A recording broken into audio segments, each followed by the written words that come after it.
ہم نے ویڈیو کا سلسلہ شروع کیا جس میں قرآن مجید کے سورتوں کی وجہ تسمیہ کو بیان کیا جا رہا ہے۔ اس سلسلے میں ہماری پہلی بھی ویڈیوز ہیں، تو آپ ان ابتدائی ویڈیوز کو دیکھ لیں۔ آئیے چلتے ہیں ویڈیو کے عنوانات کی طرف۔ آخری ویڈیو میں ہم نے سورۃ القمر تک کی وجہ تسمیہ کو بیان کیا تھا۔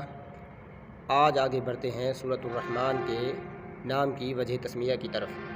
الرحمن نام پڑھنے کی وجہ یہ ہے، اس سورت کی الرحمن نام پڑھنے کی وجہ یہ ہے کہ اس کی ابتدائی آیت یعنی آیت کے شروع میں ہی اللہ تعالیٰ کے صفاتی نام میں سے ایک نام الرحمن کو ذکر کیا گیا ہے۔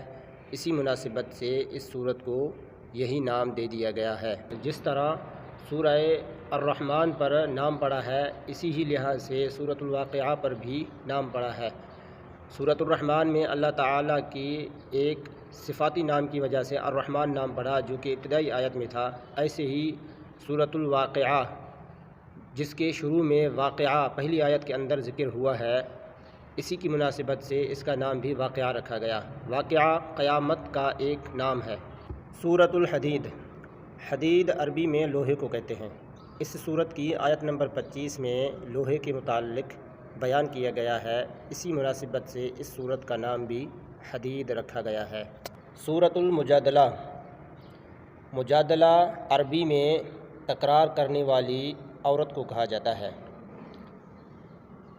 سورہ مجادلہ کے ابتدائی آیتوں کے اندر حضرت خولہ رضی اللہ عنہا نے حضور علیہ الصلاۃ والسلام کے بارگاہ میں حاضر ہو کر زہار کے مسئلے کے متعلق تکرار کیا تھا، دریافت کیا تھا، تو اس وجہ سے اور اسی مناسبت سے سورۃ المجادلہ کا نام مجادلہ رکھا گیا۔ سورۃ الحشر، حشر نام رکھنے کی وجہ تسمیہ اور مناسبت کچھ اس طرح ہے کہ اس سورت کے دوسری آیت کے اندر بنو نذیر کو مدینہ شریف سے پہلی مرتبہ نکال دیے جانے کا ذکر ہے، یعنی یہودیوں کو اکٹھا کر کے نکال دیے جانے کا ذکر ہے، اور حشر کا معنی بھی ہے جمع ہونا۔ اسی مناسبت سے اس سورت کا نام حشر رکھا گیا۔ سورۃ الممتحنہ یا ممتحنہ، اس کے نام کے بارے میں دو قول ہیں، ایک ممتحنہ اسم فاعل کے صیغے کے ساتھ، ممتحنہ اسم مفعول کے صیغے کے ساتھ۔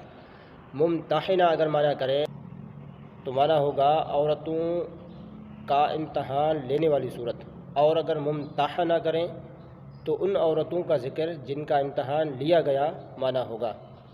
اس کا نام آیت نمبر 10 کے اندر فامتحنوہن کے لفظ سے اس سورت کا نام لیا گیا ہے۔